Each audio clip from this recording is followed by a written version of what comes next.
Bueno, ahora sí.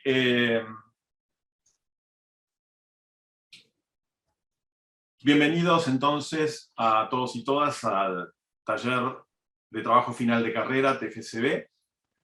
Como les dije, vamos a arrancar con la charla que teníamos prevista en el día de hoy. Y voy a comenzar, como lo hago siempre, como digo, con un preludio.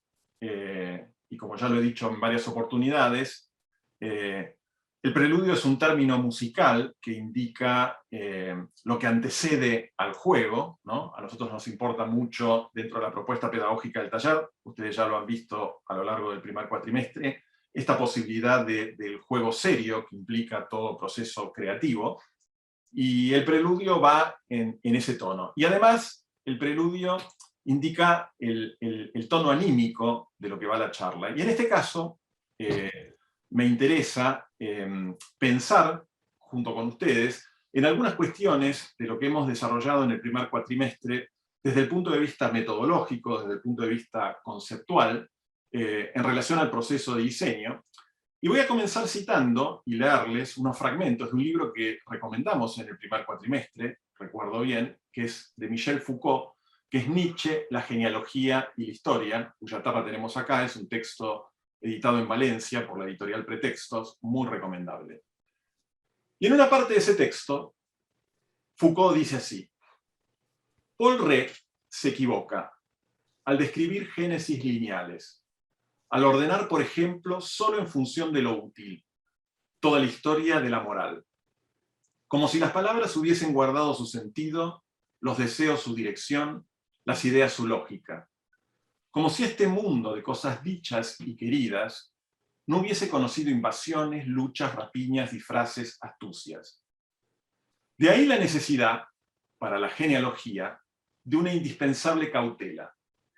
Localizar la singularidad de los acontecimientos, fuera de toda finalidad monótona, atisbarlos donde menos se los espera, y en lo que pasa, por no tener historia, los sentimientos, el amor, la conciencia, los instintos, captar su retorno, no para trazar la curva lenta de una evolución, sino para reconocer las diferentes escenas en las que se han representado distintos papeles, definir incluso el punto de su ausencia, el momento en que no han sucedido.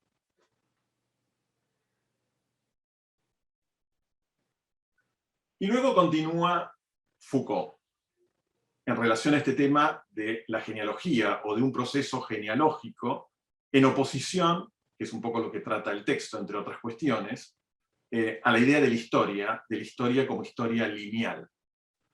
Dice Foucault: la genealogía exige, pues, del saber minucia, gran número de materiales acumulados, paciencia. Sus monumentos ciclopios no debe construirlos a golpe de grandes errores beneficiosos, sino de pequeñas verdades sin apariencia, establecidas según un método riguroso. En resumen, el genealogista requiere un cierto empeño en la erudición. La genealogía no se opone a la historia como visión altiva y profunda del filósofo. Se opone a la mirada de topo del sabio. Se opone, por el contrario, al despegamiento metahistórico de las significaciones ideales y de las indefinidas teologías. Se opone a la búsqueda del origen. Acá lo que estoy mostrando, y es un poco como iniciamos, en realidad, como les dije, vamos a hacer un repaso de todo lo que hicimos en el cuatrimestre anterior, en el TFCA, y lo que estamos viendo, ustedes lo reconocen, son unas imágenes que pertenecen al esquicio, al primer esquicio con el cual iniciamos el cuatrimestre pasado del huésped. Hubo materiales muy interesantes en ese esquicio, ¿no? Con una parte que tiene que ver con esta hoja en blanco y el huésped que interviene en la hoja de fondo negro. Y en realidad, si lo analizamos en los términos que Foucault nos propone en este texto, básicamente lo que da inicio justamente este proceso de proyecto de diseño que nosotros inauguramos con el esquicio del huésped, es justamente la construcción de una genealogía, de una cierta genealogía proyectual, ¿no? Que en realidad no pretende justamente construir, ¿no? Como dice acá, una historia completa, total, buscando un origen, una idea original desde un principio, sino que se va construyendo justamente este proceso con un gran número de materiales acumulados, con una cierta minucia y con paciencia, ¿no? Y se opone básicamente a esta idea, como lo dice al final, en esta parte un tanto compleja, ¿no?, de este despegamiento metahistórico de las significaciones ideales. Es decir, se aleja de la idea de la construcción de un discurso que sale de la historia con la idea de una significación que va, digamos, más allá de la realidad hacia un ideal que en realidad nunca podemos alcanzar en este mundo. Esa es un poco la posición que Foucault plantea para diferenciar, digamos, al genealogista del historiador. Y después continúa en su análisis, en otra parte del texto, y dice: ¿qué descubre el genealogista? Que detrás de las cosas hay otra cosa bien distinta. No un secreto esencial, no, dicho de otro modo, una idea esencial y sin fecha, sino el secreto de que en realidad no hay idea, diría yo, no hay esencia, o de que la idea, o de la esencia, agregaría, fue construida pieza a pieza, como vemos en este esquicio del huésped, a partir de figuras extrañas a la misma idea de construir una idea. La razón de todo esto, que ha nacido, dice Foucault genialmente, de una forma del todo razonable. Esto nació del azar. Y sigue Foucault en otra parte del texto y dice: así, hacer la genealogía será que insistir en las meticulosidades y azares de los comienzos, prestar una atención escrupulosa a su irrisoria mezquindad, prepararse a verlo surgir al fin sin máscaras, con las caras de lo otro, registrando todo, registrando los bajos fondos. La genealogía es nada que semeje a la evolución de una especie, es nada, podría agregar, lo que semeje a la evolución de una idea, al destino de un pueblo, o una forma trazada desde el principio. Por el contrario, la genealogía conserva lo que ha sucedido en su propia dispersión. Hay que localizar, sí, los accidentes, las mínimas desviaciones, o al contrario, los giros completos, incluso los errores, las faltas de apreciación, los malos cálculos que ha dado nacimiento a lo que existe y es válido para nosotros. En definitiva, la genealogía es descubrir que en la raíz de lo que conocemos y de lo que somos no hay ni ser ni verdad, sino la exterioridad del accidente. Obviamente, cuando Foucault habla de esto en términos filosóficos, está hablando en relación, entre otras cuestiones, y a nosotros nos interesa relacionarlo desde el proceso proyectual acontecido, está hablando de un modo de aproximarse a la realidad, de un modo de comprensión de la realidad que se aleja de una idealidad preestablecida o metahistórica, es decir, de una idealidad que trasciende la mera historia. De hecho, va a decir que en realidad la historia es la construcción de la razón por los hombres, y que en realidad esa historia, si realmente queremos alejarnos de la historia en sentido racional, tendremos que prestar atención justamente a todos estos accidentes que se localizan en la realidad, que muchas veces no son registrados, esas desviaciones, esos errores, esas faltas de apreciación. Y a partir de esos mínimos componentes, verdaderamente se construye una realidad que en todo caso es mucho más compleja que una simple historia. Se construye, como dice Foucault, hablando de Nietzsche, una genealogía. Y si hablamos de todo esto, y me parece que a esta altura de los acontecimientos y después de haber cursado el TFCA, me parece interesante volver y retornar. De hecho, recién lo leí, pero no lo señalé en el texto de Foucault. Él habla que el genealogista, de alguna manera, es proclive a un cierto retorno, a volver otra vez sobre algo, ¿no? Para darse cuenta dónde está justamente eso que no le prestó atención, eso que desde lo cual le permitió acontecer un desvío y que muchas veces es producto del azar. Nos interesa pensar justamente el proceso de diseño, el proceso proyectual, desde esta concepción que nos plantea Foucault, que lo hace básicamente, más allá de hablar de un proceso proyectual, él está hablando de un proceso de construcción del conocimiento, como él entiende que se construye verdaderamente el saber, ¿no? Y en realidad, nuestra ambición es más acotada, lo queremos hacer a partir de comprender estas ideas de Foucault en términos de procesos creativos, de procesos proyectuales. Y en realidad también hemos hablado de estos procesos de diseño, o en estos procesos de diseño, como el proceso creativo es un proceso que se construye a partir de pequeños accidentes y de desvíos permanentes que llevan a un resultado final que no está dado, en todo caso, desde el principio, desde el origen, como idea esencial. Y en tal caso, me pareció pertinente mostrar esta secuencia de imágenes, que en algún momento hemos visto el video, de este trabajo de Picasso, que me parece muy significativo, porque Picasso, en un ejercicio de filmación de la creación de su propia obra, comienza dibujando ese gallo que aparece al principio de su esbozo. Y ese gallo va mutando, ¿no? Va mutando en las sucesivas secuencias de transformación de ese proceso, y en un momento tal desaparece el gallo, deviene en cara y termina siendo un fauno, es decir, un personaje mitológico.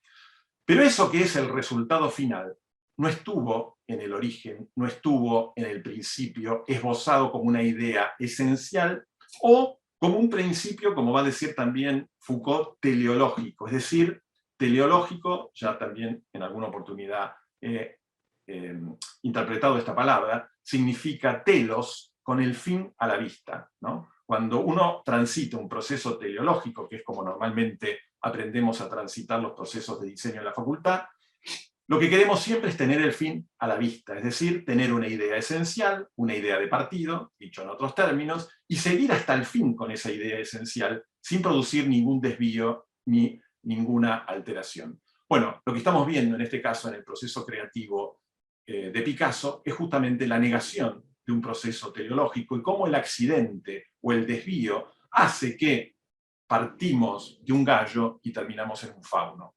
Claramente, eso no es producto de la razón, es producto del azar, que acontece a partir de estos mínimos accidentes que van dándose a lo largo del proceso en el resultado final, que obviamente no es un resultado pensado a priorísticamente. Y básicamente, para nosotros es muy importante entender que la construcción de este proceso, que es algo central para nosotros en la propuesta pedagógica del taller, es una construcción colectiva, se hace colectivamente. Y en este caso, para nosotros siempre el lugar de esa construcción colectiva ha sido el taller. En este caso, como ya bien sabemos, nos falta el taller espacialmente, y hemos tratado de reemplazarlo, con las dificultades que conlleva eso, en un taller virtual. Y hemos puesto a disposición toda una serie de herramientas que hemos descubierto y que hemos analizado en estos 2 años, que nos ha permitido esa construcción colectiva de estos procesos no lineales, de estos procesos no teleológicos, ¿no? Y en ese sentido, acá tenemos un video, que espero que arranque, en donde se ve, por ejemplo, cómo en el primer esquicio, ¿no? En el primer esquicio que transitamos en el taller, que es el esquicio del huésped,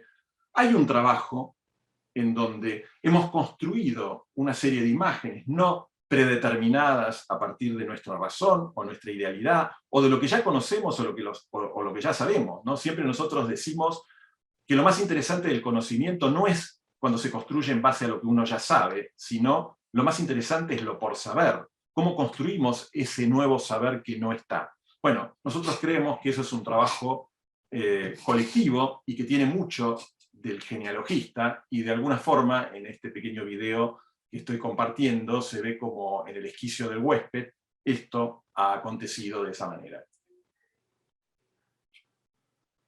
Y a partir de allí empezamos con una serie de propuestas que fueron sucesivas, no linealmente cerradas en sí mismas, sino que constantemente hemos tratado, y ustedes lo han constatado sobre todo con la edición final del material, de ir y volver sobre este material, de justamente en la experimentación y en el ir justamente jugando con estos materiales. Otra vez volvemos a la idea del juego, ¿no? Es un juego serio, el juego del genealogista, de producir estos primeros dibujos que fueron los planos y los cortes montajes, ¿no? En este caso es un trabajo del grupo 2, ¿no? En donde aparecieron, por ejemplo, estas invasiones a partir de la figura de un escultor, y cómo a partir de estas horadaciones empezaron a generar vacíos y relaciones entre el afuera y el adentro, a pesar de que uno pueda decir que son poco reales estos planos, pero de alguna manera empezaron a indagar una serie de problemas que están presentes en los pabellones de Ciudad Universitaria, y que ya estos cortes, con toda su carga experimental, y con toda la crítica que eso puede determinar, lo fueron manifestando. La otra herramienta que utilizamos a partir de trabajar con estas planimetrías, tanto plantas y cortes montajes, fue comenzar a digitalizar en estos modelos montajes digitales. Es decir, no tenemos la maqueta física, la maqueta de madera que habitualmente construimos en el taller, pero hemos encontrado que a partir de estos modelos que se construyen como montajes digitalmente, son una herramienta muy interesante para justamente indagar en las problemáticas que hemos planteado como ejercitación en el TFCA.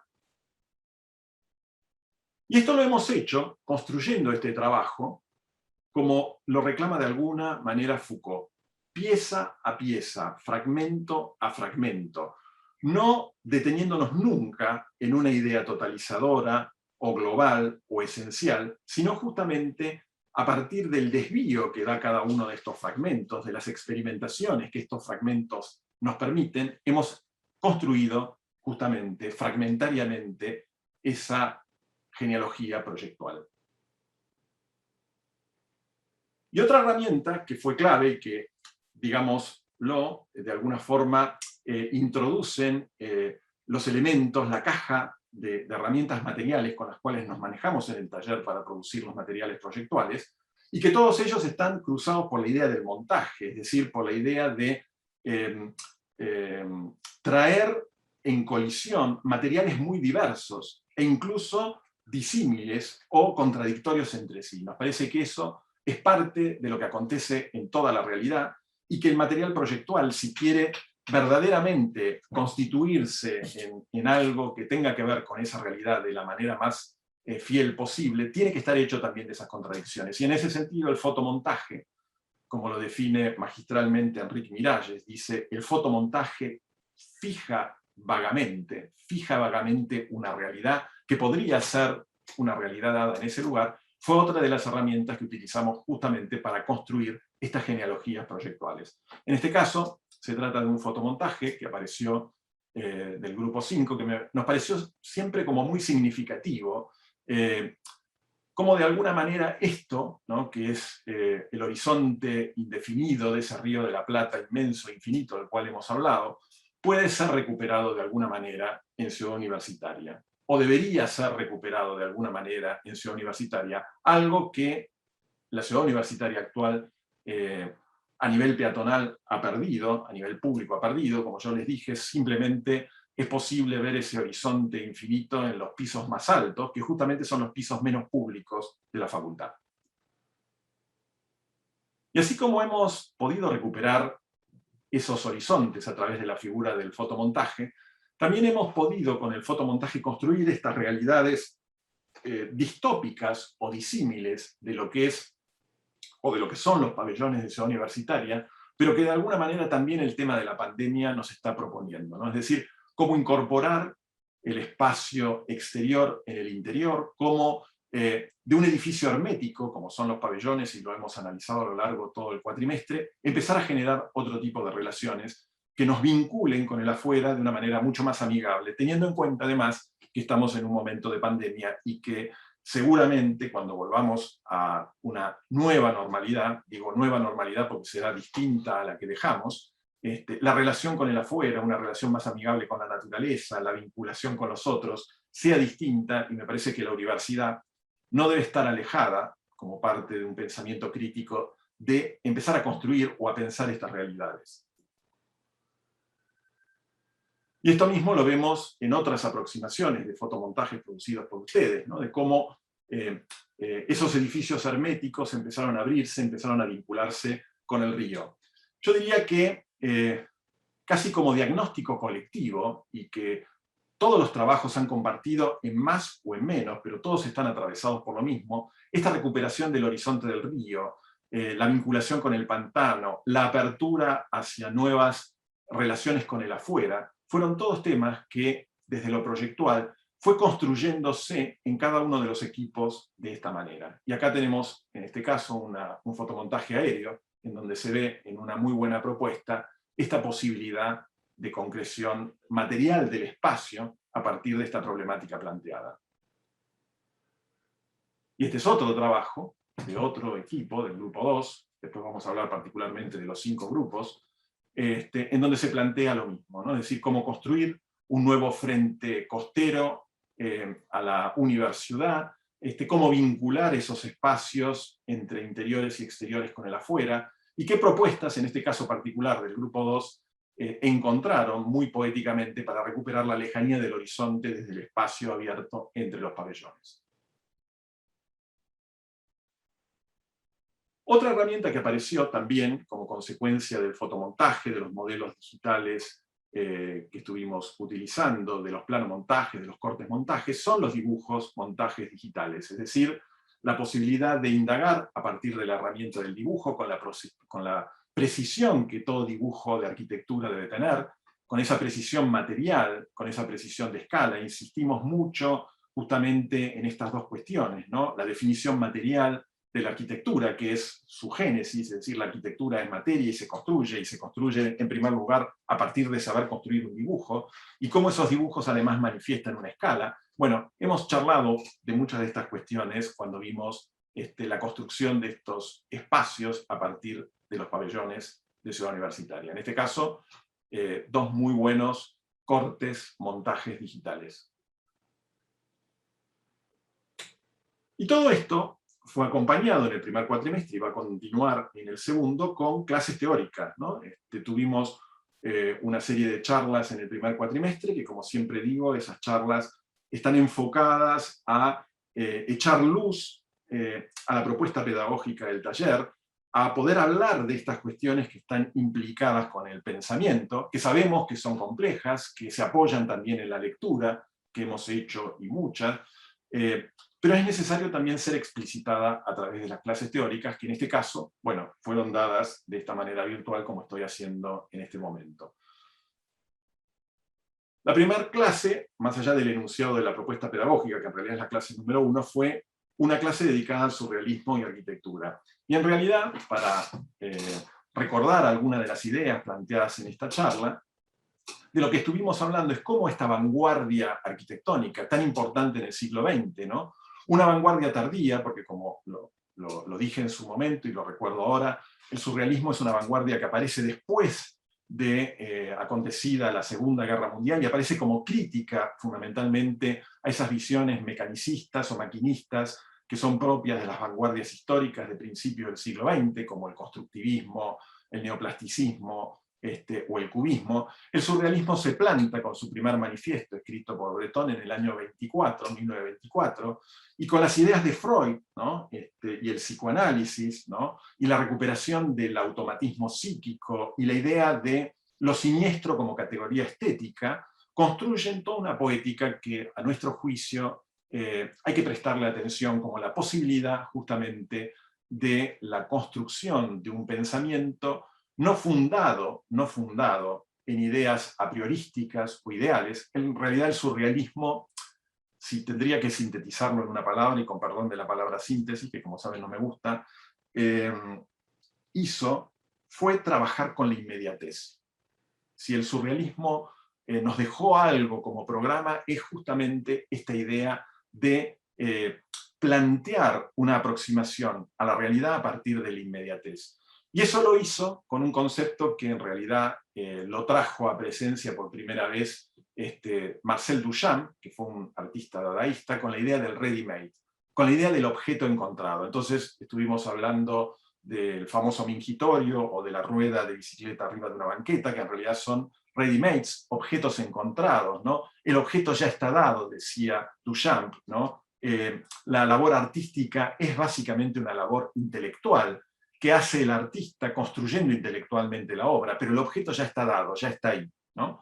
Y esa aproximación la vimos también como en otros artistas surrealistas, como Magritte o Max Ernst, que fueron dos surrealistas muy importantes, a partir del uso del collage y el extrañamiento, en el caso de Max Ernst, o de el trabajo con la escala y la manipulación de la escala, en el caso de Magritte, ¿no? Ahí vemos la famosa rosa en el interior de un cuarto, ¿no? Y cómo esa distorsión de escala empieza a generar una serie de ambigüedades significativas, que en definitiva, lo que cuestiona el surrealismo de una manera, yo diría, anticipatoria, es la idea misma de representación. Cuando Magritte pinta esa famosa pipa y dice de modo muy contundente, esto no es una pipa, y pinta una pipa hiperrealista, lo que está haciendo es una crítica a la idea de la representación. Y al hacer una crítica de la idea de representación, está criticando también a la historia, porque la historia es una representación. Y hoy en día, debemos pensar que justamente la idea de representación, que es volver a presentar algo, es una idea que está en crisis en nuestra contemporaneidad. Obviamente, a partir de eso podemos construir distintas interpretaciones, pero me parece que es interesante pensar que el surrealismo hace 100 años, porque básicamente es una vanguardia que ya tiene 100 años, planteó por primera vez esta crisis de representación en términos artísticos. Al plantear la idea del objeto encontrado, la manipulación de la escala, la extrañeza, la estética de lo siniestro, construyó una poética que algunos arquitectos, como Le Corbusier, lo hemos charlado en su momento, o el mismo Roberto Matta trabajando con Le Corbusier, o más cercano en el tiempo, Enrique Miralles, en muchas de sus poéticas más contemporáneas, aplicaron en su arquitectura. Y otra clase que me pareció muy significativa, o nos parece muy significativa conversar sobre esto, dado que todos los años en el taller, de alguna u otra forma, nos vinculamos con el problema del río, ¿no? Buenos Aires y su relación con el río. En este caso, la universidad, o ciudad universitaria de otro modo, como dijimos, y su relación con el Río de la Plata. Bueno, hemos dedicado una clase a hablar de las poéticas arquitectónicas rioplatenses a partir de esta metáfora que nos propone Juan José Saer en sus Ríos sin orillas, del cual también les hemos propuesto la lectura de algunos de los capítulos de este magnífico libro de este gran escritor argentino, ¿no? Y cuando hablamos del Río sin orillas, recuerdo que hemos charlado, entre otras cuestiones, no solamente de estas poéticas arquitectónicas que van de Emilio Ambás a Eladio Dieste, pasando por Amancio Williams o Claudio Caveri, sino que también hemos hablado de esta idea de la relación entre la cultura y el territorio.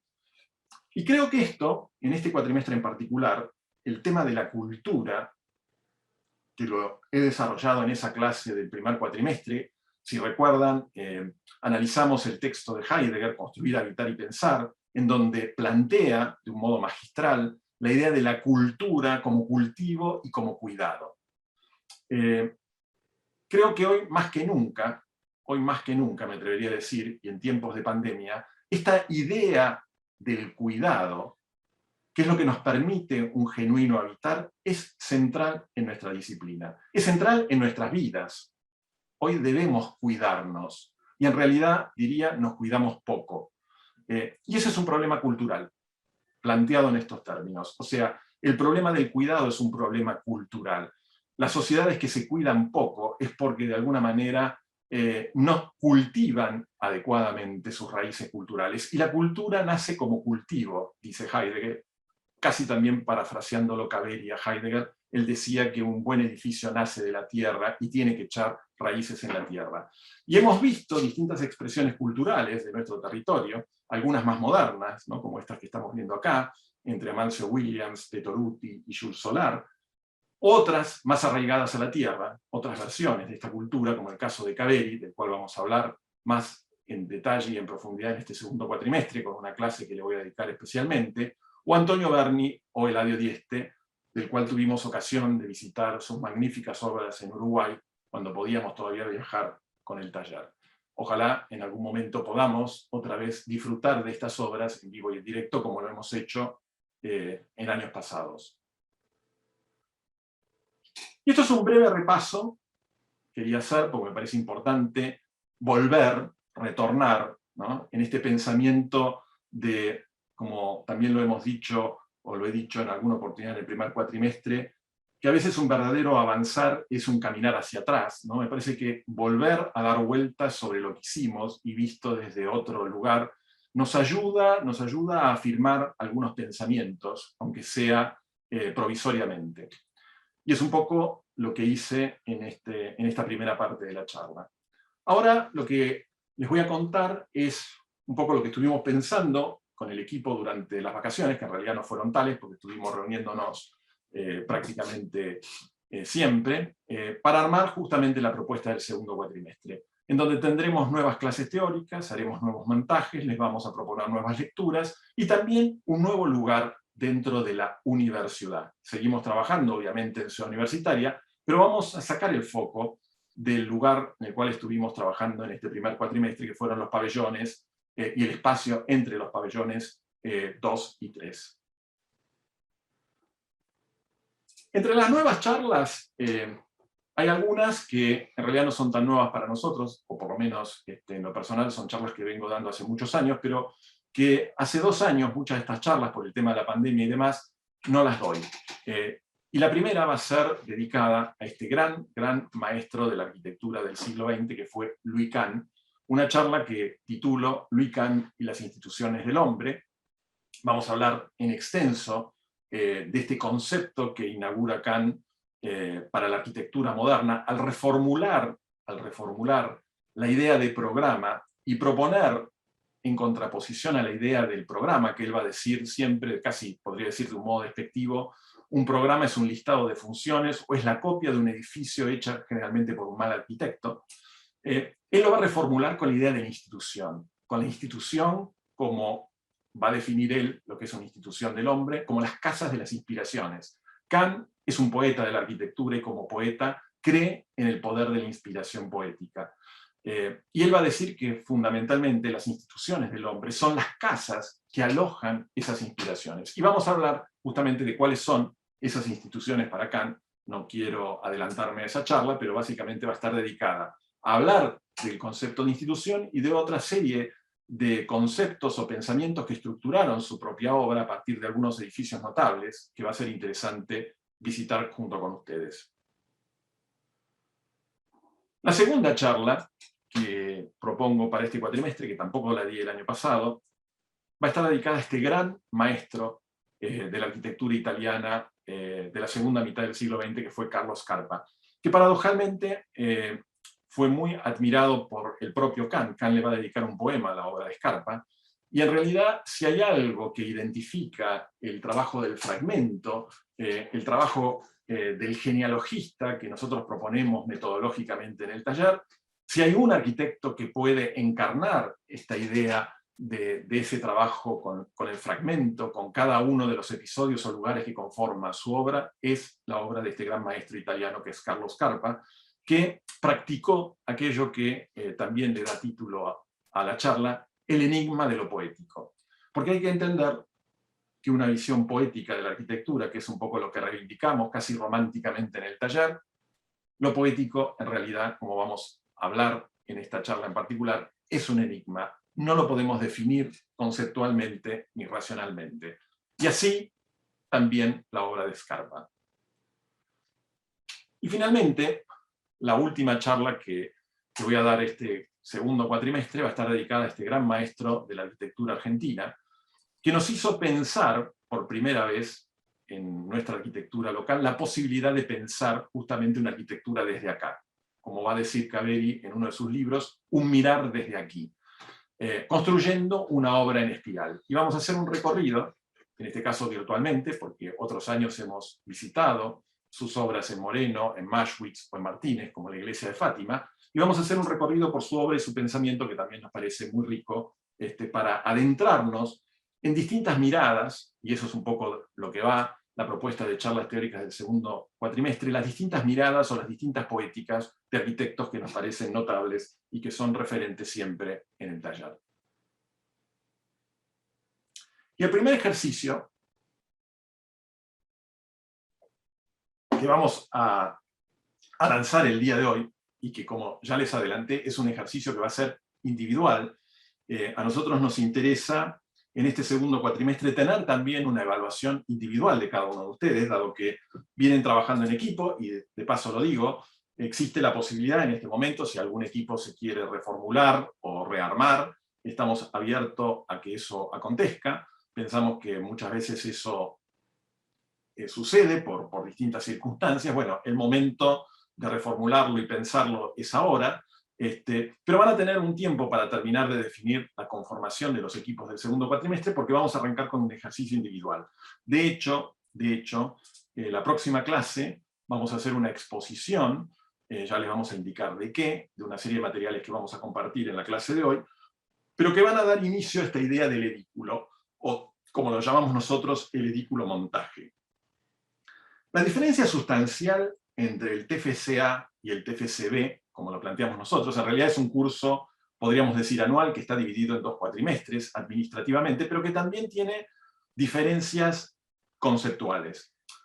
Podríamos decir que el TFCA es un cuatrimestre en donde ponemos en juego, o ponemos la carne en el asador, o la carne a la parrilla, todas las herramientas y todos los elementos conceptuales con los cuales trabajamos en el taller. Y en general, en ese primer cuatrimestre, que tiene justamente la dificultad de que muchos de ustedes no conocen este tipo de procesos no lineales que proponemos en nuestra propuesta pedagógica, abarcan escalas mucho mayores a las del TFCB. En el TFCB, de alguna forma, la propuesta metodológica es la ya aprendida en el TFCA. En ese sentido, creo que como dijeron los compañeros del año pasado ustedes, esperamos que disfruten de esta cursada experimentando con los ejercicios que vamos a desarrollar y que va a construir un segundo libro, el libro justamente que da cierre al curso, como lo fue el año pasado, también va a acontecer en este, ¿no? Y ese libro, que es el libro blanco, como lo llamamos, se va a empezar a construir con un trabajo individual. Y ese trabajo individual lo llamamos edículo montaje. ¿Y qué es un edículo? Ya vamos a hablar de esto más en profundidad, pero Charles Moore, en un texto muy recomendable que se llama La casa, forma y diseño, lo define básicamente como el centro simbólico de una institución, ¿no? Dice, desde los tiempos más remotos, el centro espiritual de una construcción se ha marcado con 4 postes que delimitaban un hogar. En las cabañas del hombre primitivo, este hogar de 4 postes estaba rodeado de rincones destinados al almacenamiento o al uso de instrumentos específicos. Posteriormente, este conjunto de 4 postes cubiertos por un tejado se convirtió en la casa simbólica, el edículo, en el que, por ejemplo, eran coronados los faraones, o más tarde aún, en el que se colocaban las imágenes de los santos o los altares. Es decir, el edículo es una casa simbólica, es una casa que de alguna manera simboliza la institución que estamos diseñando. Y en realidad es un concepto que, como vamos a desarrollar y profundizar mucho más en este cuatrimestre, y sobre todo a partir de la experiencia de Louis Kahn, pone en cuestión la idea del programa como una sumatoria de funciones que dan respuesta a un edificio. Es decir, todo edificio tiene algo edicular que de alguna manera simboliza su casa, es decir, su particular forma de reunión, entendiendo lo simbólico justamente como esta posibilidad de reunión, ¿no? Y lo que vamos a hacer es justamente, en este caso, la construcción de un edículo, de un lugar mínimo, es decir, en este caso vamos a cambiar drásticamente de la escala con la cual veníamos trabajando en el TFCA. Si la escala del TFCA es la escala, si se quiere, más urbana, o la escala de relaciones entre edificios, como fue lo que hicieron ustedes en el primer cuatrimestre con los pabellones y el espacio entre los pabellones, en el TFCB nos vamos a concentrar casi en una habitación, o vamos a empezar diseñando algo que es casi elemental, pero que tiene este carácter simbólico de casa o de reunión de algo. Y la pregunta es, justamente porque no les vamos a dar un programa de necesidades, sí les vamos a contar de qué va el ejercicio y qué es lo que vamos a hacer.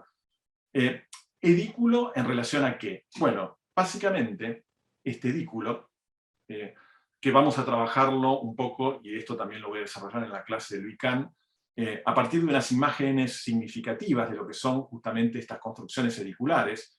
Lo que vemos a la izquierda de la pantalla es una pintura de un pintor italiano del 1400, Antonello da Messina, que está en la National Gallery en Londres, que es San Jerónimo en su estudio, ¿no? Y básicamente San Jerónimo, que es un santo del medioevo, que aparece leyendo un libro con algunos pocos libros en una estantería, se relaciona él mismo con el libro. Por eso digo que el edículo básicamente es la reunión de cosas en un determinado espacio, con unas determinadas características y escalas.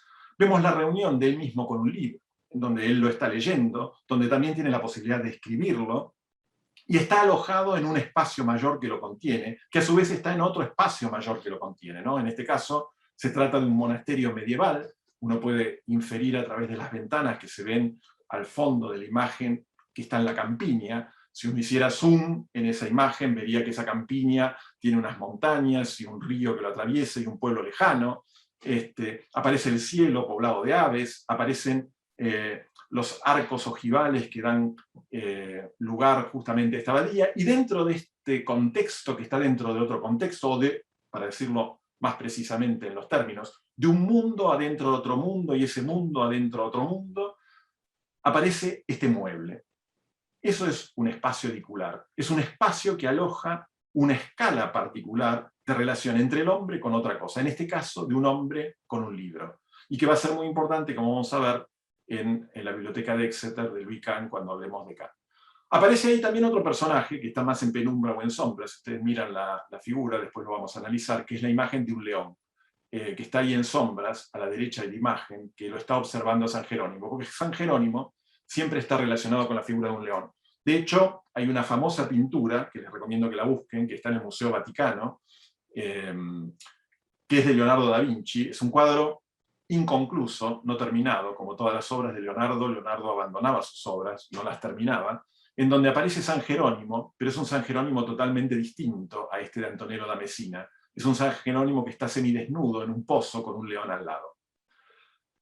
Lo que vemos a la derecha de la imagen es un ejercicio del taller del año pasado, de la FADU en este caso, de un estudiante que cuando propusimos un tema relacionado con la vivienda, construyó su propio espacio edicular en su propio dormitorio, en su propia casa.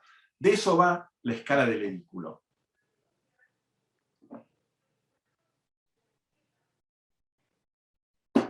Y como Moore de alguna manera tematiza este tema del edículo en su libro La casa, forma y diseño, lo tematiza casi como una estrategia proyectual de alguna de sus casas. Esta es la casa Moore en Orinda, ¿no? Es una casa que este arquitecto, que era un empedernido solterón, se construye a sí mismo en un paraje boscoso en California, en donde básicamente hace podría decir, un enorme tinglado, un bobo tinglado, ¿no? Un tinglado que no tiene demasiado interés, aunque es un gran tinglado, por otro lado, que tiene dos espacios ediculares, literalmente dos pequeñas techumbres que cada una tiene acceso a una lucarna, es decir, a la luz del cielo, y cada una de ellas construida con 4 columnas. Una de ellas es el dormitorio de Charles Moore, y la otra, como vemos acá en la imagen de la derecha, es el baño. El baño que, lejos de estar estereotipado como un cuarto cerrado, con características funcionales específicas, en este caso está celebrando la idea del baño casi dionisíacamente. Bueno, se trata de un hombre que vive solo y por lo tanto puede bañarse casi en un lugar así sin ningún tipo de intimidad en relación al resto de los espacios, pero bueno, de alguna manera está celebrando el acto mismo de bañarse a partir de otro de los edículos que conforman esta casa, que es una casa edicular. Y ustedes se preguntarán, y acá nos vamos a adentrar un poco en el tema que vamos a lanzar en el día de hoy, ¿cuál es la relación que vamos a construir nosotros en Ciudad Universitaria o en la Universidad con nuestros edículos? Bueno, la relación va a ser a partir de una colección que guarda la biblioteca de la FADU-UBA de libros antiguos. La FADU-UBA, muchos no lo saben, tiene una colección muy importante de libros de todas las épocas, pero lo más importante de esa colección son 650 libros antiguos que van desde el siglo XVI al siglo XIX. Y dentro de esos libros antiguos, que los vamos a compartir con ustedes, y vamos a hablar de estos libros, y este es el primer ejercicio de aproximación, va a ser justamente, y eso es un poco lo que hemos estado pensando con el equipo, vamos a diseñar o vamos a pensar en un espacio en Ciudad Universitaria que pueda alojar y mostrar esta colección de libros. El libro más importante, o tal vez el más famoso de esa colección, es este que les estoy mostrando ahora, que es un ejemplar del Vitruvio del año 1521, hecho por un tratadista milanés, que es Césare Cesariano, que tiene la particularidad, yo no sé si muchos de ustedes lo saben, que cuando Vitruvio escribe su tratado, que es el tratado fundante de la historia de la arquitectura de Occidente, es decir, la arquitectura de Occidente se construye a partir de una serie de tratadistas, y el primero de esos tratadistas fue Vitruvio, que si no recuerdo mal, en el siglo III de la era actual, en el Imperio Romano, escribe su tratado en 10 libros, que en realidad eran 10 pergaminos. Y la particularidad, y es lo que yo siempre señalo porque me parece muy interesante, que el hecho fundante de la arquitectura, y vuelvo a ponerlo en relieve, de Occidente, estamos hablando de la arquitectura occidental, que es donde nosotros nos formamos, es un tratado que tiene solamente palabras, es decir, está habitado de palabras, es decir, es un tratado escrito, pero carece de imágenes. Y esta carencia de imágenes del tratado original de Vitruvio hizo que, cuando acontece el Renacimiento italiano, que es básicamente la revalorización o la reinterpretación de los tratados del viejo Imperio Romano, y por ende también la revalorización de la arquitectura griega, porque de eso trató el Renacimiento, es decir, revalorizar frente al medioevo toda esa arquitectura grecolatina, y por lo tanto se revalorizaron a esos tratadistas. Empiezan a proliferar en el Renacimiento italiano una serie de tratadistas que, retomando, por ejemplo, el antiguo tratado de Vitruvio, se animaron a ilustrarlo, cosa que el tratado original no tenía ilustraciones. Entonces, la primera vez, y esto también lo señalo porque me parece que es un dato importante que muchos no lo saben, la primera vez que aparece un dibujo de arquitectura publicado en un libro es esta página que están viendo acá, que es el corte de la Catedral de Milán en el Tratado de Vitruvio de 1521, y que guardamos, obviamente un ejemplar original de este libro, en la biblioteca de la FADU. Y también guardamos en la biblioteca de la FADU varios ejemplares del Tratado de Palladio, que es de 1581, es decir, unos 60 años posterior al anterior. Otro libro también del siglo XVI. Entre otros, guardamos el libro segundo de la arquitectura, que tiene las ilustraciones. Ahí pongo un lapsus de una foto que pude obtener de esa magnífica obra de Palladio que está en el Véneto, que es la Villa Barbaro. Y bueno, y este libro segundo tiene todos los dibujos originales de Palladio de esas villas magníficas, que nos va a permitir también adentrarnos en la arquitectura de este gran tratadista y arquitecto italiano de, básicamente, la época del Renacimiento y del Manierismo. Es uno de los grandes maestros también de la tratadística y de la arquitectura occidental. Y para terminar con este breve muestreo, otro de los tratados que también guardamos en la biblioteca de FADU es el de Vignola. Es un tratado, Vignola escribe básicamente este tratado, es Giacomo Barozzi de Vignola, entre 1507 y 1573. Y a diferencia del Vitruvio, y es lo interesante, que el Vitruvio es un tratado escrito, el Vignola, y este en particular, es un tratado dibujado.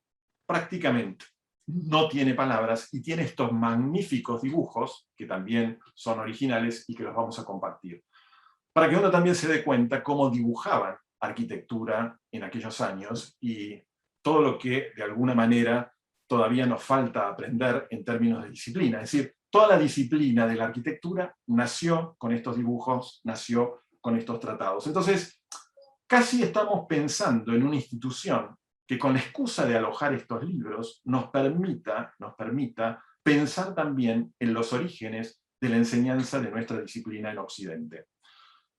Este tratado en particular es muy interesante porque además tiene un tratado sobre el claroscuro. Uno de los capítulos de este tratado en particular habla sobre la teoría del claroscuro, que obviamente muchos de estos dibujos lo están demostrando. De hecho, hago una infidencia de algunos de los dibujos de ese tratado en donde quedamos todos maravillados en una reunión que tuvimos con el equipo docente, haciendo zoom sobre algunos de estos dibujos que tengo digitalizados y que tenemos digitalizados en la biblioteca de la facultad.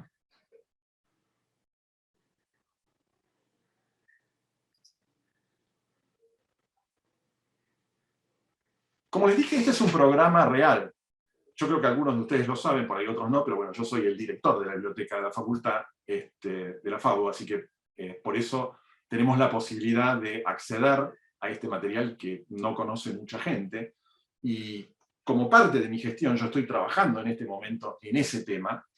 Obviamente no está dentro en este momento dentro del proyecto que estoy desarrollando la posibilidad de hacer un edificio particular para alojar esta colección, pero sí, como parte de mi gestión, yo me hice cargo de la dirección de la biblioteca en el año 2018, ya empecé a hacer una serie de eventos. Esto fue en la Noche de los Museos, en el año 2019, en donde en una noche expuse algunos de estos libros antiguos de la colección en la facultad y diseñamos algunos equipamientos, casi con escala edicular. Los llamamos cunas para incunables, aunque, quiero aclarar acá el término, ninguno de estos libros es un incunable. Bibliotecológicamente hablando, son libros antiguos y no incunables. Incunables son libros que son anteriores a la imprenta, y todos estos libros que les estoy mostrando, si bien son libros del siglo XVI, son ya hechos en la época de la imprenta. Pero bueno, esto forma parte de un proyecto de gestión institucional que estoy llevando adelante, de poner en valor toda esta colección, de mostrarla con los resguardos del caso, y estas son algunas de las imágenes de esos equipamientos, que son justamente cómo mostrar algunos de estos libros que, como se darán cuenta, tienen tamaños importantes, ¿no? Es decir, no son libros de bolsillo.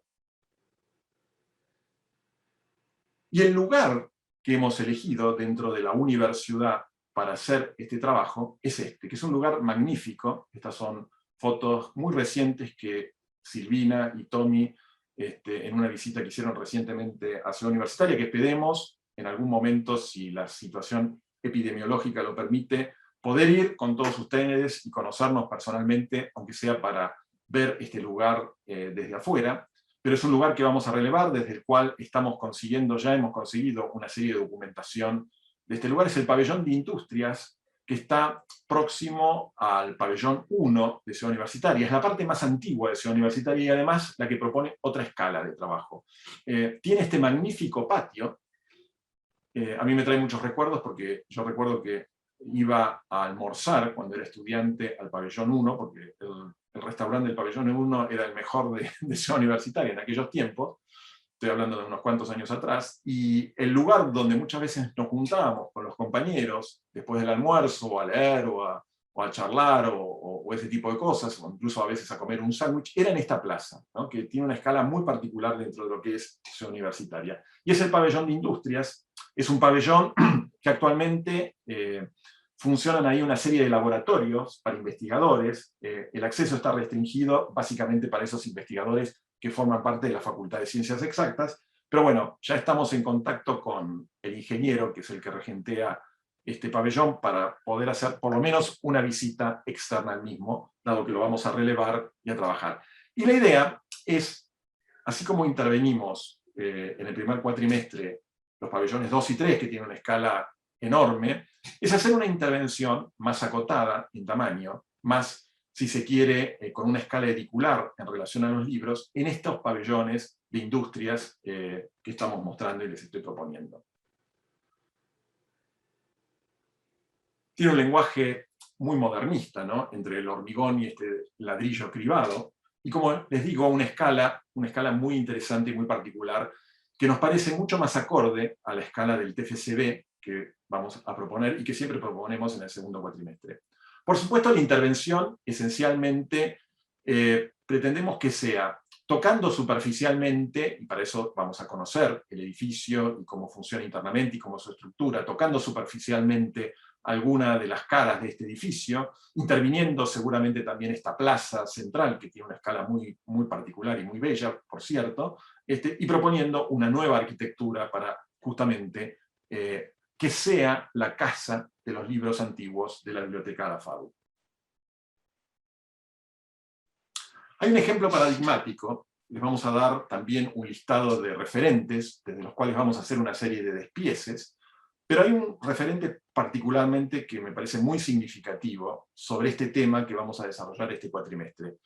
Es un edificio que visité hace muchos años, que está en la Universidad de Yale, en New Haven, en el norte de los Estados Unidos, que es la biblioteca Beinecke. Beinecke era una familia, si se quiere,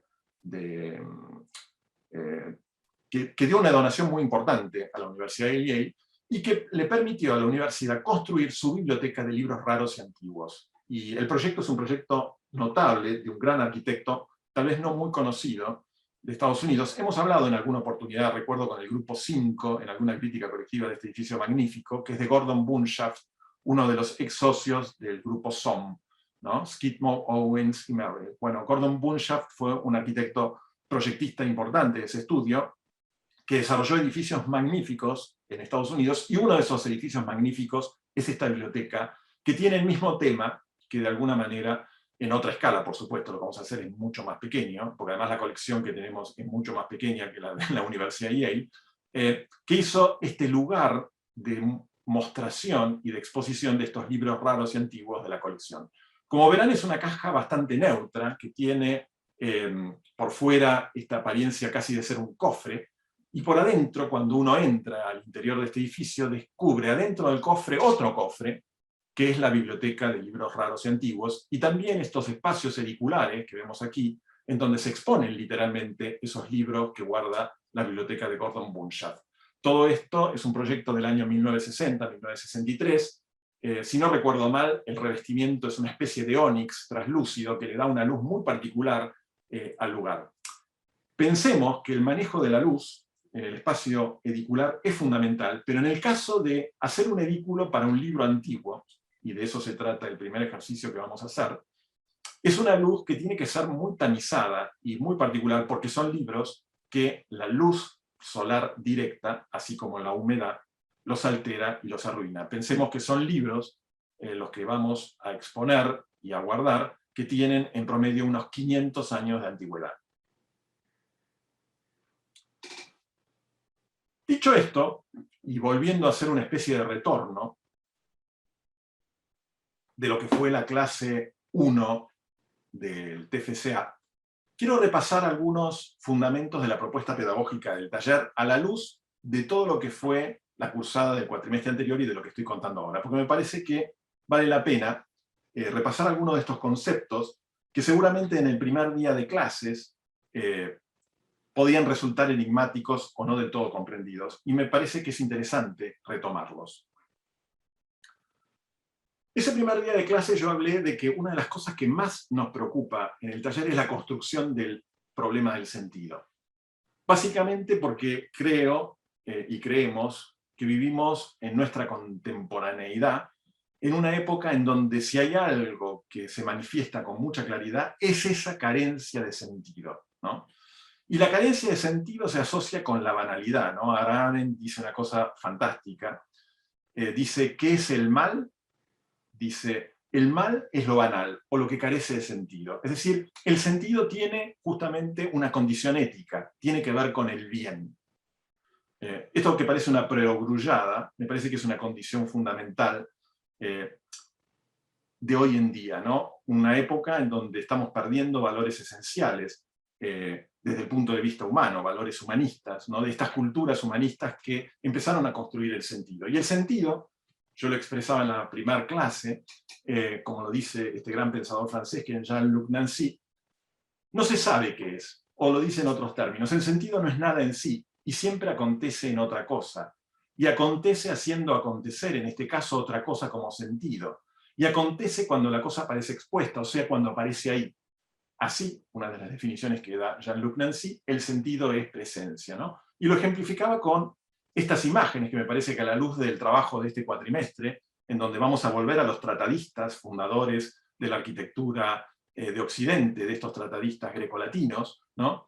El primer sentido de la arquitectura occidental aconteció con estas imágenes del templo de Selinunte, un templo dórico antiguo que está en Sicilia, ¿no? 600 años antes de Cristo, más o menos, es la fecha, de lo cual nos quedan este montón de piedras y algunas columnas en pie, con algunos arquitraves ahí sostenidos en el medio de un páramo bellísimo, en las costas de Sicilia, y que por supuesto, eso que son ruinas, y que exactamente, si queremos decir cuál era la real significación o el nombre real que estas cosas tenían, no lo podemos inferir con total certeza porque no quedan documentos de ello, pero claramente los arquitectos romanos del Imperio Romano vieron estas ruinas y se inspiraron y las resignificaron y construyeron, por ejemplo, el Coliseo romano. Y después los arquitectos de la Ilustración, ¿no?, construyeron el Museo del Louvre, y siempre con ese léxico, ¿no?, con ese léxico de arquitraves, columnas, basamentos, etc. Es decir, la cultura arquitectónica del clasicismo se funda en el sentido de estas ruinas. Y lo que básicamente es la cultura arquitectónica no es más que las sucesivas reinterpretaciones y resignificaciones de este material. Nosotros creemos que la verdadera construcción arquitectónica no es más que una constante reescritura de un material que está ahí y que de alguna manera cada época reinterpreta de una manera distinta de acuerdo a su particularidad. Y lo que verdaderamente es el motor de la arquitectura es el sentido para que posteriormente tenga una significación. Distinta es la significación que le dieron, digamos, los romanos, a la que le dieron los franceses de la Ilustración, a la que los arquitectos originarios de estos templos le dieron en su origen. Y como lo dije también ese primer día de clases, para nosotros la enseñanza, y como lo decía también el maestro Caveri, del cual vamos a hablar este cuatrimestre más en particular en una clase, la enseñanza y la política están implicadas con el problema del sentido. Porque en ambas cuestiones juega lo simbólico. Y esto también lo he definido el primer día de clase. ¿Qué es lo simbólico? Es la mitad ausente. Es decir, cuando nos adentramos en un proceso de sentido, cuando nos adentramos en un proceso simbólico, y en eso también se implica la enseñanza, nos adentramos con algo que de alguna manera se manifiesta como presencia, pero cuyo significado desconocemos, y que de alguna manera, en las sucesivas reinterpretaciones que hacemos, esa significación se va construyendo a partir de algo que nos excede, ¿no? Lo digo en esta frase. ¿Qué es lo que verdaderamente aprende con H un alumno o un estudiante? Aprende lo que lo excede. La excedencia, dicho en otros términos. Lo cual significa que si ustedes van a comprender algo, solamente ese proceso de comprensión acontece si existe la excedencia. Y por supuesto eso produce una angustia. Sabemos que eso es así. Si hay algo que no nos excede, estamos sí en la comodidad de lo que ya sabemos, de lo que ya conocemos, pero no estamos verdaderamente en un proceso de real comprensión. Por eso digo que el verdadero aprendizaje es adentrarse en ese desnivel que significa la construcción del sentido en su excedencia, porque siempre el sentido nos excede. Y eso está íntimamente relacionado con otro de los pilares que para nosotros lo constituye la propuesta del taller, que es el problema de la creación de forma. Como lo dice Jorge Silvetti, este arquitecto argentino que fue decano de Harvard, dice: la creación de forma arquitectónica es nuestro rol central como arquitectos y educadores de la arquitectura. Y nosotros creemos, como lo hemos manifestado en el TFCA, que las formas de creación de la arquitectura se implican con el problema del sentido y su posterior significación, y se implican de múltiples maneras. Uno puede crear forma desde un diagrama o una idea de partido, como vemos ahí en el caso del Vican, o estos ideogramas, como él lo llamaba, o desde un rulo, ¿no?, como lo va a proponer en sus procesos no lineales Enrique Miralles, o de un carácter chino, como lo propone Rem Koolhaas en la ciudad de Melun Senart, o desde una obra de arte, o desde una película, o desde múltiples materiales. Es decir, lo importante es implicarse en el problema de creación de forma, y no es tan importante cuál es el origen de esa forma. Y creemos, como creían los dadaístas, y como lo decía el propio Picasso, que ese proceso de creación es un encuentro. O como decía Duchamp, el objeto ya está dado. De lo que se trata es de encontrarlo. Como decía Picasso, yo no busco encuentro, y lo explicaba con esta cabeza de toro hecha a partir de una bicicleta que Picasso encuentra en las afueras de París cuando transitaba hacia su estudio, la lleva a su estudio, la desarma y la recompone. Y ese proceso de encuentro y de posterior recomposición acontece también en los arquitectos modernos, ¿no? Lo hemos hablado en el caso de Le Corbusier en relación a sus 5 puntos, como por ejemplo, cómo esos 5 puntos se relacionan con la casa de los palacios renacentistas como el que estamos viendo en la imagen de la izquierda. Y volvemos a insistir, o vuelvo a insistir en este tema del proceso. Nosotros creemos que más que aprender un determinado programa, en todo caso el programa es circunstancial en el proceso de aprendizaje, lo que nos interesa es el verdadero proceso de creación o de la construcción de un pensamiento crítico, que creemos que es lo más importante que un estudiante universitario se puede llevar hoy en día de la universidad, a poder pensar. Y pensar, hay que saberlo, duele, cuesta, genera angustia cuando uno realmente se hace preguntas y se pone verdaderamente a pensar aquello que no fue pensado. Y eso es un proceso, es la construcción de un proceso. O como dice Miralles en relación a su propia casa, volviendo a esta idea del objeto encontrado, ¿no? De pensar a partir de lo dado, de lo que ya está, del sentido como presencia, o como dice Miralles magistralmente en relación a su propia casa, que es la reforma de una casa en el barrio gótico de Barcelona. Hay que aprender a convivir con una estructura dada, de segunda mano, como buscando dentro de los bolsillos de un viejo abrigo, depositando las cosas encontradas sobre una superficie limpia. Si lo vemos a la luz de lo que dije en el inicio de la clase de hoy, esto que está proponiendo Enrique Miralles es el trabajo de un genealogista. Él no está buscando una idea total, no está vislumbrando un proceso de causa y efecto como la imagen de abajo, en donde el fin se ve desde el inicio, sino que hay que dar vueltas, como en un rulo, incluso a veces volver hacia atrás. Y en ese proceso, buscando dentro de un abrigo, dentro de los bolsillos de un abrigo, hay que depositar esas cosas que uno encontró sobre una superficie limpia y desde ahí proceder. Y ese es el proceso, básicamente, que acontece en la creación poética. Poiesis y tecné, que como definí el primer día de clases, es etimológicamente, las dos palabras en el antiguo griego están relacionadas. Ambas significan traer a presencia lo que aún no tiene presencia, es decir, se ponen en el punto del juego entre el sentido y la significación. La poiesis y la tecné tratan justamente a eso que está presente, pero que de alguna manera no se manifiesta como presencia, traerlo a la presencia. Y de alguna manera, allí, y recién allí, significarlo. Y este es el proceso que se da fundamentalmente en las obras de arte. En este caso, estamos viendo las pinturas de Magritte como este juego de presencias y ausencias, o de posibles resignificaciones, queda justamente muchas veces en el nivel de un enigma. Por eso, como vamos a ver en el caso de Carlos Carpa, hablamos del enigma de lo poético, porque lo que se trata, en definitiva, es de sostener o de mantener abierto el enigma sin clausurarlo con un nombre.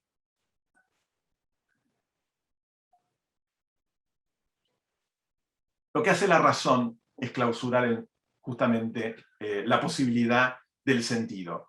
La razón con sus significaciones, a ver, con esto no quiero no dejar de reivindicar la razón sirve para muchas cosas, de hecho podemos comunicarnos, cada uno estando en su propia casa a través de esta magnífica máquina y esta tecnología que es producto de la razón. Ahora, creer que la realidad se subsume o se sintetiza simplemente en herramientas racionales es tener una visión muy miope de lo que es la realidad. Hay algo que trasciende la mera racionalidad. Y me parece que en los tiempos que acontecen, que con la razón tratamos de correr detrás de la pandemia, a veces vemos como muchas veces la realidad se impone con otras razones o nos hace cambiar de razones, ¿no?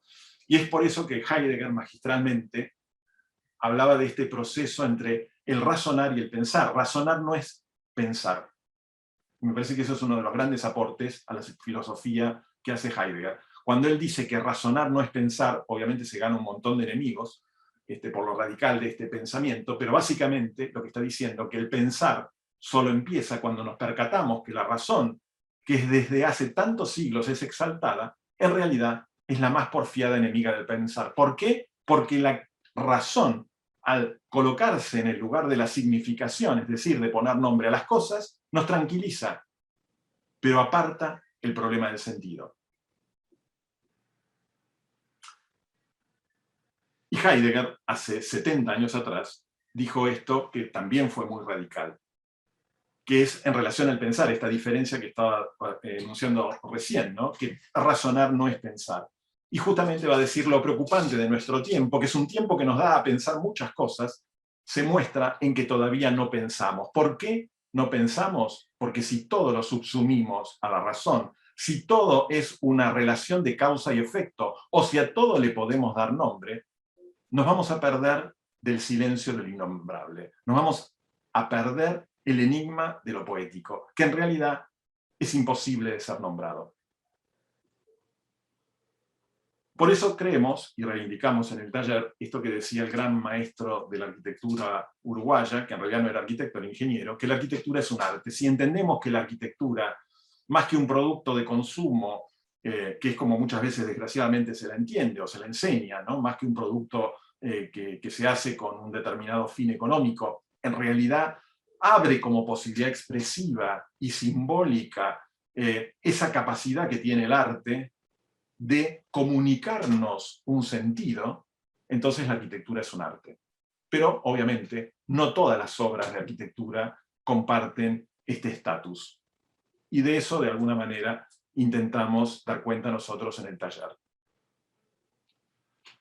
Y para ir terminando con la clase de hoy, voy a hacer un comentario, casi como devolución, de los proyectos que ustedes desarrollaron en el cuatrimestre pasado y cómo construyeron, y eso, como lo dije el otro día cuando dimos las notas, nos puso muy contentos a todo el equipo cuando vimos finalmente la edición final de vuestros trabajos y pudimos indagar también en las carpetas, que muchos de esos trabajos no estaban, o muchos de esos materiales no estaban en la edición final del libro, pero bueno, de eso se trata toda edición, ¿no? Una reinterpretación o una interpretación, es decir, un volver a recorrer ese proceso, si se quiere, no lineal que hemos transitado, cómo cada uno de ustedes pudo, en definitiva, encontrarle un sentido al desarrollar diferentes miradas. Y elegí 2 imágenes por grupo. En el caso del grupo 1, Florencia, Luciana, Carla y Camila, me pareció muy significativa. Si tuve que elegir 2 imágenes, imagínense elegir 2 imágenes de todo un proceso en un proceso que tuvo tanta producción. Me parece que esta imagen, que en realidad apareció también en un momento dado del proceso, cuando ustedes plantearon, casi como hipótesis, ¿no? Hoy podemos leerlo a la luz de lo realizado, que en esta imagen aparece la posibilidad de transformar esos pabellones tan herméticos, tan cerrados, en pabellones escalonados. Uno podría decir, bueno, es una utopía, ¿cómo vamos a hacer eso en los pabellones universitarios que son tan rectilíneos, cúbicos, etcétera, etcétera?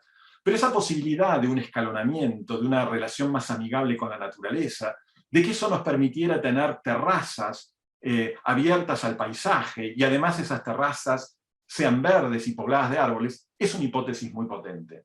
Es una hipótesis muy potente que en realidad no terminó siendo enunciada con toda su potencia en el trabajo, ¿no?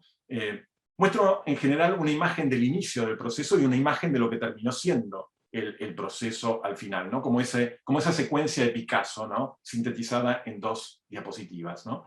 Ese escalonamiento posible terminó en la imagen de abajo, ¿no? En la posibilidad de generar esas terrazas, esas expansiones, pero de una manera, si se quiere, mucho más posible o discreta como posibilidad a esa intencionalidad que habían encontrado en estos fotomontajes. Pero no por esa menor potencia deja de ser interesante el planteo de esa posibilidad que ustedes descubrieron con el trabajo y que se manifiesta más allá de lo que hayan dicho en la propia imagen del trabajo. En el grupo 2, Ayelén, Lucas y Nahuel, creo que si hubo algo significativo en la propuesta de este grupo es cómo, casi desde el inicio, intuitivamente, empezaron a trabajar la relación entre los dos edificios, más que de un edificio en particular. Y de esa relación entre los dos edificios apareció la posibilidad de una montaña, de cambiar el nivel de percepción del lugar a partir de esta montaña, en donde apareció el referente de los Smithson, y de la arquitectura brutalista de uno de sus conjuntos de vivienda, que creo que ya se ha demolido, por otro lado, y cómo con ese juego, ¿no?, de cambiar de nivel y la altura de la percepción del paisaje podían relacionarse estos dos edificios tan duros, tan herméticos en el lugar. Y esto que apareció en estos primeros montajes terminó siendo esto otro, ¿no? Y creo que sobre todo la imagen de abajo da cabal sentido a la construcción de esa montaña entre los dos pabellones, ¿no? La posibilidad de cambiar el punto de vista y encontrar el horizonte del río desde ese lugar, horizonte que hoy en día a nivel peatonal se ha perdido. Me parece que la potencia de este trabajo radica, entre otras cosas, en ese descubrimiento, además de un montón de matices y de cuestiones que son también muy interesantes, que empezaron a aparecer, digamos, como exploración a partir de ese espacio central de los patios y de las relaciones entre el adentro y el afuera. En el trabajo del grupo 3, de Belén, Clara y Ailén, ¿no?, apareció en algún momento esta serie de interferencias que se dieron en el ejercicio, en uno de los primeros esquicios que hicimos, con los manifiestos de las vanguardias, en este caso de las vanguardias históricas, de los futuristas y los constructivistas, ¿no?, de los constructivistas rusos, ¿no? Entonces aparecieron estos artefactos industriales como invadiendo o relacionándose como posibles miradores o extensiones de estos edificios herméticos hacia el afuera, ¿no? Yo creo que en ese sentido, esta imagen es muy significativa de ese proceso. Y termina ese mirador constructivista, que apareció ahí casi ingenuamente, en estas otras imágenes que me parecen muy interesantes y significativas, porque el lenguaje, digamos, de ese mirador, que tal vez era más ajeno, se transformó en el proceso en un mirador más acorde a la arquitectura brutalista que nos propone Catalano, con estas construcciones y estas terrazas sobre el pantano.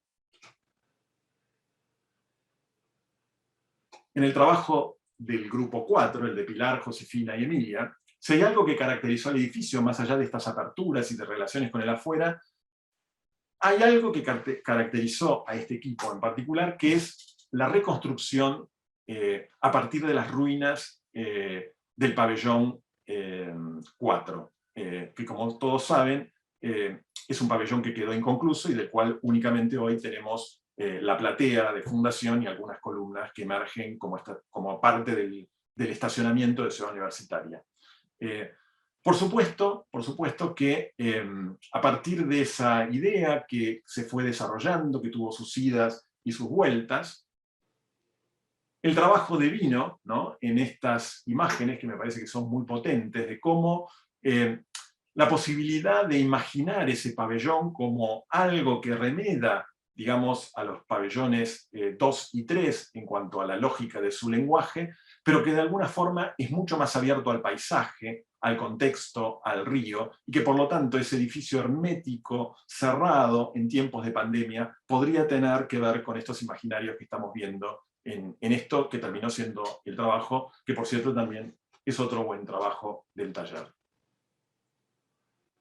Y finalmente, quiero terminar con el grupo 5, con Kevin, con Agustín y con Julieta, que tuvieron, y ellos mismos, podríamos decirlo, lo padecieron, y muchos lo hemos visto, un proceso bastante accidentado, angustiante en algún punto. Podría decir que, tal vez me atrevería a decir que fue uno de los grupos que más idas y vueltas tuvo, y que por momentos en este proceso que hemos propuesto sentimos que se encontraban muy perdidos, y a veces, bueno, hay que saber cómo encontrarse, y tal vez, un poco lo que nos dimos cuenta con el equipo, es que enunciaron una serie de ideas muy claras y muy contundentes al principio del trabajo.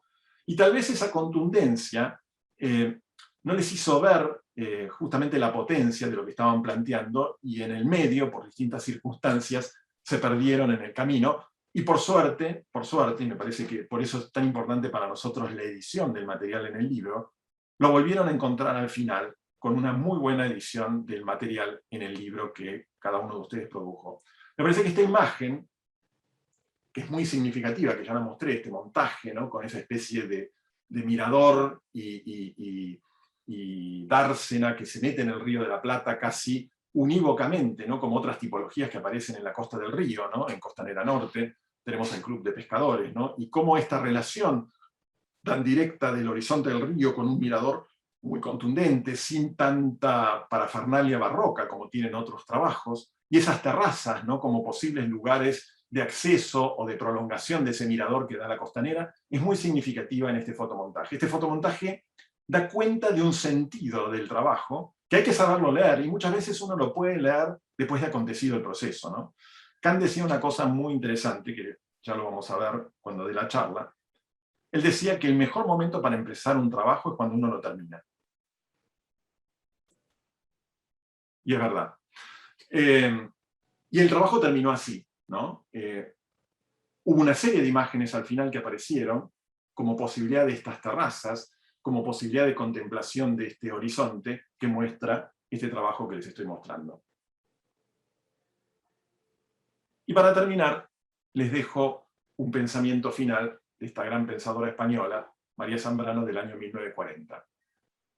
Téngalo claro, que todo conocimiento siempre es la lucha con algo extraño.